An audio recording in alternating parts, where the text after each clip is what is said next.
Big boss ഹൗസിനേക്കാളും കൂടുതൽ അക്ബറിനോട് ചോദിക്കേണ്ടത് how is life after Bigg Boss. Like ഇപ്പോൾ ഒരു ദിവസം ആയല്ലോ ഇവിടെ നാട്ടിൽ വന്നിട്ട് മറ്റേ ഇലക്ഷങ്ങളുടെ സ്വീകരണം അത് അക്ബറിനോട് മാത്രമേ ചോദിക്കാൻ വേണ്ടി പറ്റുള്ളൂ. കാരണം ബിഗ് ബോസിന് ശേഷം പുറത്തിറങ്ങിയതിന് ശേഷം പിന്നെ പോയിട്ട് ഇൻ്റർവ്യൂ എടുക്കുന്നത് അക്ബറിനെ മാത്രമാണ്.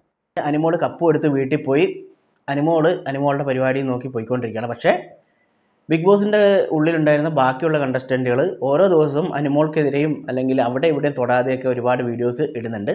അപ്പോൾ ബിഗ് ബോസ് കഴിഞ്ഞ് ഒരാഴ്ച, ഒന്നര ആഴ്ച, രണ്ടാഴ്ച ആകുമ്പോഴത്തേനും വീണ്ടും ഈ ബിഗ് ബോസ് റിലേറ്റഡ് ആയിട്ടുള്ള കണ്ടൻറ്റുമായിട്ട് വരേണ്ട ആവശ്യം എന്താണെന്ന് ചോദിക്കുമ്പോൾ ഈ എല്ലാവരും അനിമോളുടെ പി ആറിൻ്റെ പുറകെ പോകുന്ന സമയത്ത് ആരും ശ്രദ്ധിക്കാതെ പോയ ഒന്ന് രണ്ട് കാര്യങ്ങളുണ്ട്.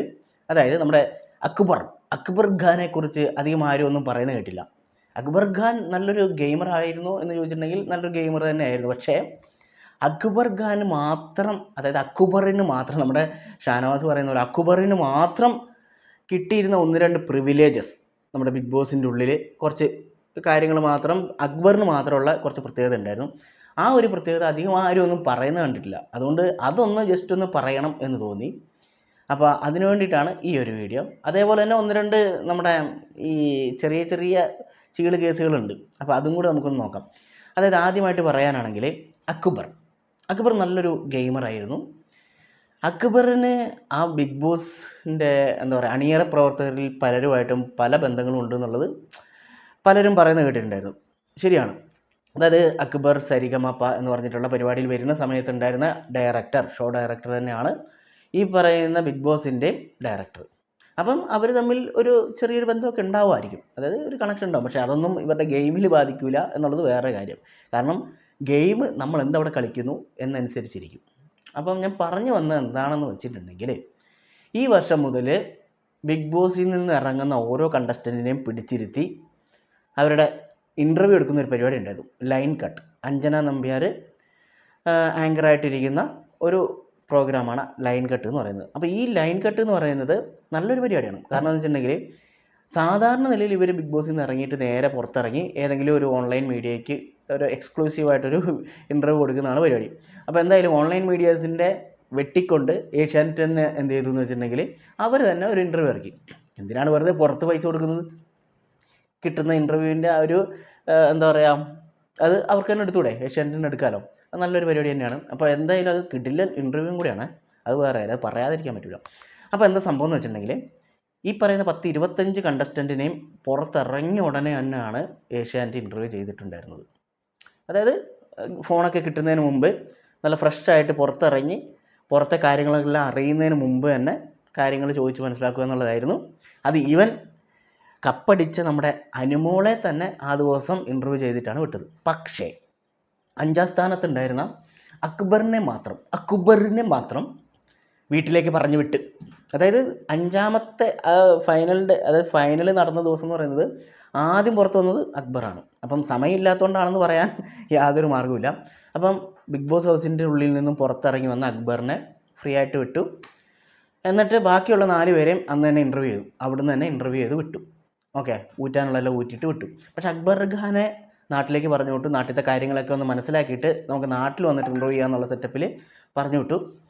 അങ്ങനെ അക്ബറിൻ്റെ ഇൻ്റർവ്യൂ ലാസ്റ്റായിട്ട് വന്നു. അതായത് ബിഗ് ബോസ് എല്ലാം കഴിഞ്ഞ് വീടൊക്കെ പൊളിച്ച് എന്താ പറയുക നാട്ടിലെത്തിയതിന് ശേഷം 2 ദിവസമോ എന്നിട്ട് കഴിഞ്ഞിട്ട് അക്ബറിനെ വിളിച്ചിരുത്തി കാര്യങ്ങൾ ചോദിക്കുകയാണ് ഏഷ്യാനെറ്റിൻ്റെ ടീം, അതായത് ലൈൻ കട്ടിൻ്റെ ടീം. അപ്പോൾ അതിൽ അക്ബറിന് കാര്യങ്ങളെല്ലാം അറിയാം, പുറത്ത് എന്തൊക്കെ നടന്നു എന്നുള്ളതെല്ലാം അക്ബറിന് അറിയാം.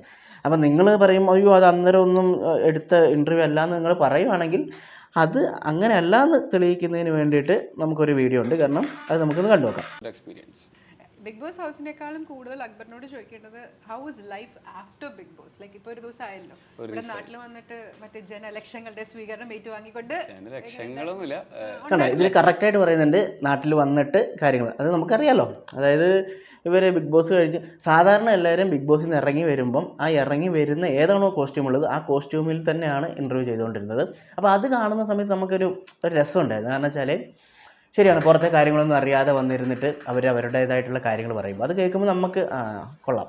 ഇതെന്താണ്, ഇത് നാട്ടിൽ വന്നിട്ട് കാര്യങ്ങളെല്ലാം അറിഞ്ഞിട്ട് ഫുൾ പഠിച്ചിട്ട് ചോദിക്കുന്നു. അതെന്താ അക്ബറിന് മാത്രം ഒരു പ്രത്യേകത നിങ്ങൾക്ക് തോന്നിയിട്ടുണ്ടായിരുന്നു? അക്ബറിന് മാത്രം ഈ ഒരു പ്രത്യേകത ഉണ്ട്.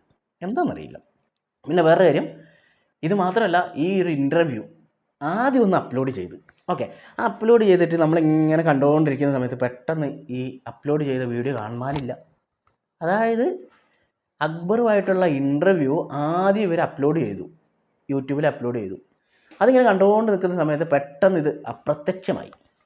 അപ്പോൾ എന്താ സംഭവം എന്ന് വെച്ചിട്ടുണ്ടെങ്കിൽ, അക്ബറിനോട് ഈ പറയുന്ന അഞ്ജന നമ്പ്യാർ, അതായത് ഈ ആങ്കർ ചോദിക്കുന്നുണ്ട്, അല്ല അക്ബർ ഇങ്ങനെ പറയുന്നുണ്ട്, അതായത് ഒന്നും പ്രിപ്പയർ ചെയ്യാൻ വേണ്ടി പറ്റിയില്ല, ഇത്ര നമുക്ക് ജൂലൈ മാസം ഈ ദിവസമാണ് പറഞ്ഞത്. അപ്പോൾ നമ്മുടെ ആങ്കർ അല്ലല്ലോ ഞാനല്ലേ കോണ്ടാക്ട് ചെയ്തത് ഇതാ എന്നും പറഞ്ഞിട്ട് ഫോണിൽ സംഭവം കാണിച്ചു കൊടുക്കുന്നുണ്ട്, അതായത് ഡേറ്റ് കാണിച്ചു കൊടുക്കുന്നുണ്ട്. ആ സാധനം രണ്ടാമത് അപ്ലോഡ് ചെയ്തിട്ടുള്ള വീഡിയോയിലില്ല. അതെന്താ അങ്ങനെ? അതെന്താ അങ്ങനെ? അതായത് അക്ബർ അവിടെ നുണ പറഞ്ഞു എന്നുള്ളത് പ്രേക്ഷകരുടെ മുമ്പിലേക്ക് ഇടാൻ വേണ്ടിയിട്ട് ഈ ടീമിന്, അല്ലെങ്കിൽ ഈ ലൈൻ കട്ടിൻ്റെ ടീമിന് താല്പര്യമില്ല. എന്താണെന്നറിയില്ല, അക്ബറിനോട് മാത്രം ഒരു പ്രത്യേക ഒരു സ്നേഹമാണ്.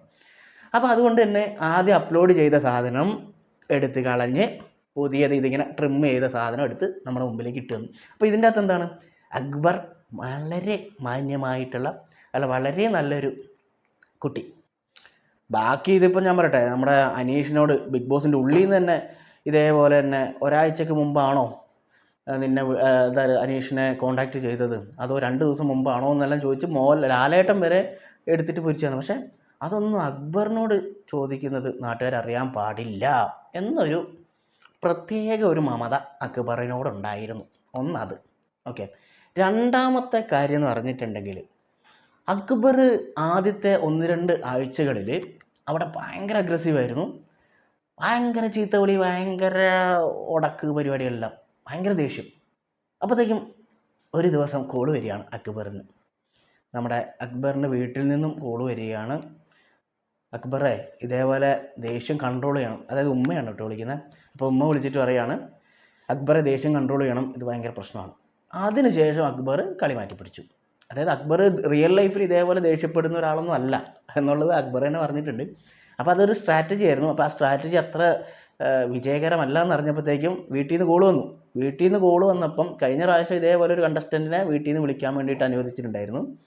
അതേപോലെ തന്നെ ഈ വർഷം അങ്ങനെ ഫേവറിസം അല്ലെങ്കിൽ ഫേവറേറ്റിസം കിട്ടിയ ഒരു കണ്ടസ്റ്റൻ്റ് എന്ന് പറയുന്നത് നമ്മുടെ അക്ബറിനാണ്. അത് വീട്ടുകാരുമായിട്ട് സംസാരിക്കാൻ വേണ്ടി ഒരു ചാൻസ് കിട്ടി. പിന്നെ ആ ഒരു സംസാരത്തിൻ്റെ ഇടയിൽ ഉമ്മേൻ്റെ വായിൽ നിന്നും വീണ ഒരു മിസ്അണ്ടർസ്റ്റാൻഡിങ് ആണെന്നാണ് പിന്നീട് ഉമ്മ പറഞ്ഞത്. കാര്യം ആദില നൂറേൻ്റെ കൂടെ ഇരുന്ന് സംസാരിക്കാൻ പാടില്ല എന്നുള്ളത് ഉമ്മ പറഞ്ഞിട്ടുണ്ടായിരുന്നു എന്നുള്ളത്. ആദിലയും നൂറയും തമ്മിലിരുന്ന് സംസാരിക്കുന്നുണ്ട്. അത് പക്ഷേ എപ്പിസോഡിലൊന്നും കാണിച്ചിട്ടില്ല. കാരണം അക്ബറിനെ മോശമായിട്ട് കാണിക്കുന്ന രീതിയിലുള്ള സംഭവങ്ങളൊന്നും എപ്പിസോഡിലധികം കാണിച്ചിട്ടില്ല. അപ്പം ഇതേപോലെ തന്നെ ഈ ലൈൻ കട്ട്, അതായത് ഇൻ്റർവ്യൂ എടുത്തത് വീട്ടിൽ ചെന്നതിന് ശേഷം പിന്നെ ഉമ്മേനെ കൊണ്ട് ഫോൺ വിളിക്കാൻ വേണ്ടി സമ്മതിച്ചു. പിന്നെ അക്ബറിനെ മോശമാക്കുന്ന രീതിയിലുള്ള ഈ ഒരു കോൺവെർസേഷൻ എപ്പിസോഡിൽ കാണിച്ചിട്ടില്ല. പിന്നെ വന്നിട്ട് ഉള്ള ഒരു ഡൗട്ടാണ് കേട്ടോ. ഇതൊരു ഡൗട്ട് മാത്രമാണ്. ഇത് ആരുടെയും മേത്ത് നമ്മൾ എന്താ പറയുക അടിച്ചേൽപ്പിക്കുന്നൊന്നുമില്ല. ഈ ഒരു വീഡിയോ നിങ്ങൾ കണ്ടു നോക്ക്. ഡൗട്ട് ടിക്കറ്റ് ഫിനാലെ കിട്ടിയിട്ട് എങ്ങനെ ലാസ്റ്റ് എലിമിനേറ്റഡ് ആക്കി, അത് കിട്ടിയ ടോപ്പ് 5 തരാനുള്ളതല്ലേ ഒരു doubt. Actually ticket to finale കിട്ടിയാൽ നമ്മൾ ടോപ്പ് 5 ഒരാളാണെന്നാണ്. പിന്നെന്താണ് അങ്ങനെ സംഭവിച്ചത് എന്നൊന്നും ഒരു പിടുത്തവും ഇല്ല. ഇത്ര സീസണിലോ ടിക്കറ്റ് ഫിനാലെ എന്ന് പറഞ്ഞാൽ അവിടെ ഞാൻ കാണിച്ചുതരാം. അത് കാണിച്ചരട്ടോ നിങ്ങൾക്ക്. ടിക്കറ്റ് ഫിനാലെ അഡ്മിറ്റ് 1 എന്നുണ്ട്. യെസ്, അതായത് 5 ഒരാൾ ആവാനുള്ള സംഭവങ്ങളാണ് എഴുതിയേക്കുന്നത്. ഇത്ര നാളും എല്ലാ സീസണിലും അത് ഡയറക്റ്റ് ഫൈനൽ 5 ഒരു സംഗതി കൂടെ ആയിരുന്നു. ഇപ്രാവശ്യം എന്താ മാറ്റി അറിയില്ല. അതായത് ടിക്കറ്റ് ഫിനാലെ എന്ന് പറഞ്ഞിട്ടുണ്ടെങ്കിൽ ഇത് അടിച്ചിട്ടുണ്ടെങ്കിൽ നേരെ അവസാന ഫൈനലിസ്റ്റുള്ള 5 പേരിൽ ഒരാളാവാൻ വേണ്ടി പറ്റും. അത് ഈ പറയുന്ന ഇവർക്ക് കൊടുത്തിട്ടുള്ള ആ ഷീൽഡിൽ തന്നെ എഴുതിയിട്ടുണ്ട് അഡ്മിറ്റ് 1 എന്ന് പറഞ്ഞിട്ട്. പക്ഷേ ഇത്രയും കഷ്ടപ്പെട്ട് ഇത്രയും പോയിന്റും നേടി ഡയറക്റ്റ് ഫൈനലിൽ എത്തിയിട്ടുള്ള നൂറേനെ തട്ടി പെട്ടെന്ന് അവരുടെ പ്ലാൻ മാറ്റുവാണ്. അതായത് അത് ഫൈനൽ വീക്കിലേക്കുള്ള പരിപാടിയാണെന്ന് പറഞ്ഞിട്ട് അങ്ങോട്ട് മാറ്റി ആദിലേനെ നൂറേനെ, ആദിലേനെ പോട്ട്, പിന്നെ നൂറേനെ പുറത്ത് തട്ടി. ഓക്കെ, ഇത് ആർക്ക് വേണ്ടിയിട്ടായിരുന്നു? ആർക്ക് വേണ്ടിയിട്ടായിരുന്നു ഈ ഒരു സംഭവം? ഇത് ചെറിയൊരു സംശയം മാത്രമാണ്. ഇതിപ്പം ഉദാഹരണത്തിന് 5ാം സ്ഥാനത്ത് വന്നിട്ടുള്ളത് അക്ബറാണ്. അപ്പോൾ അക്ബറിന് വേണ്ടിയിട്ട് വേണമെങ്കിൽ ഈ ഒരു പരിപാടി ചെയ്യാം. അങ്ങനെ ആണെന്ന് നമ്മൾ പറയുന്നില്ല, പക്ഷേ അതിന് വേണ്ടിയിട്ടും ചെയ്യാം. അങ്ങനെ ആണോ ഇല്ലയോ എന്നുള്ളത് നമുക്കറിയില്ല. പക്ഷേ നമുക്ക് വേണമെങ്കിൽ ഇങ്ങനെ ചിന്തിക്കാം, ശരിയാ, പെട്ടെന്ന് ഈ ഒരു പ്ലാൻ മാറ്റിയത് അക്ബറിനെ 5ാം സ്ഥാനത്തേക്ക് എത്തിക്കാൻ ആയിരിക്കുമോ എന്ന് നമുക്കൊന്ന് ചിന്തിക്കാം. നിങ്ങൾക്ക് തോന്നുന്നുണ്ടോ? എനിക്ക് നമ്മൾ അങ്ങനെ ഉറപ്പിച്ച് പറയുന്നില്ല, പക്ഷേ അങ്ങനെ അങ്ങനെ ആവാതിരിക്കട്ടെ. അപ്പോൾ എന്തായാലും കഷ്ടപ്പെട്ട് ടിക്കറ്റ് ഫിനാലെ വിജയിച്ച നമ്മുടെ നൂറേനെ തേച്ച് വേറെ ആർക്കോ വേണ്ടി. അപ്പോൾ എന്തായാലും അങ്ങനെ അക്ബർ 5ാം സ്ഥാനത്തെത്തി. അക്ബറിന് PR ഇല്ല എന്ന് ഒരുപാട് പേരിങ്ങനെ പറയുന്നുണ്ട്. അത് അക്ബർ തന്നെ പറയുന്നുണ്ട്, അയ്യോ PR ഇല്ല. അക്ബറിനൊക്കെ പുറത്ത് നല്ല PR ഉണ്ടായിരുന്നു എന്നുള്ളതൊക്കെ തെളിവായിട്ടുള്ള കാര്യം തന്നെയാണ്. എന്തോ ആയിക്കോട്ടെ, പക്ഷേ എന്ത് PR ഉണ്ടെങ്കിലും എത്രയൊക്കെ ഫൈനൽ 5 വരെ എത്തിക്കാൻ വേണ്ടി പറ്റും. ബാക്കിയല്ല എന്ന് പറഞ്ഞിട്ടുണ്ടെങ്കിൽ ജനങ്ങളുടെ കയ്യിലും അല്ലെങ്കിൽ വോട്ടിൻ്റെ ഇതിൽ തന്നെ ആയിരിക്കും. അതുകൊണ്ട് അക്ബറിന് ഇതേപോലെ കപ്പും കിട്ടിയില്ല. അപ്പോൾ ഇതേപോലുള്ള കുറച്ച് പരിപാടികൾ ഉണ്ടായിരുന്നു എന്ന് എനിക്ക് ഏകദേശം തോന്നിയതാണ്. നിങ്ങൾക്ക് തോന്നുന്നുണ്ടെങ്കിൽ നിങ്ങൾ കമൻ്റ് ഇടുക. അക്ബറിന് ചെറുതായിട്ടൊരു ഒരു ചെറിയൊരു പരിഗണനയൊക്കെ കൊടുത്തിട്ടുണ്ടായിരുന്നോ എന്നുള്ളത് ഇതൊക്കെ കണ്ടിട്ട് എനിക്ക് തോന്നി. അതിപ്പോൾ നമ്മൾ ആരുടെയും ഇതിൽ അടിച്ചാക്ഷേപിക്കുന്നില്ല, നമുക്ക് ചിലപ്പോൾ തോന്നിയതായിരിക്കാം, ഒന്നും പറയാൻ പറ്റൂലല്ലോ, ഇതൊന്നും വലിയ സംഭവമൊന്നുമല്ല. ഓക്കെ, അപ്പോൾ എന്തായാലും അക്ബറിനെ കുറിച്ച് ഒന്ന് പറയണം തോന്നി. അതുകൊണ്ടാണ്, പ്രത്യേകിച്ച് കാര്യമൊന്നുമില്ല. ബിഗ് ബോസ് കഴിഞ്ഞു, എല്ലാവരും വീട്ടിൽ പോയി. പക്ഷേ അക്ബറിനെ കുറിച്ച് മാത്രം ആരും അധികം അങ്ങനെയൊന്നും പറയുന്നത് കണ്ടില്ല. അക്ബറിനെ എല്ലാവരും പൊക്കിയടിക്കുന്നത് കണ്ടു. പക്ഷെ അക്ബറിന് ബിഗ് ബോസ് ഹൗസിൻ്റെ ഉള്ളിൽ ഇതേപോലെ കുറച്ച് പരിഗണനകൾ കിട്ടിയിട്ടുണ്ടായിരുന്നു എന്ന് എനിക്ക് തോന്നി. അതുകൊണ്ട് മാത്രം പറഞ്ഞു എന്നുള്ളൂ. അപ്പോൾ നിങ്ങൾക്ക് എന്താണ് തോന്നുന്നത് എന്നുള്ളത് താഴെ കമൻറ്റ് ബോക്സിൽ രേഖപ്പെടുത്തുക. അടുത്ത വീഡിയോ ആയിട്ട്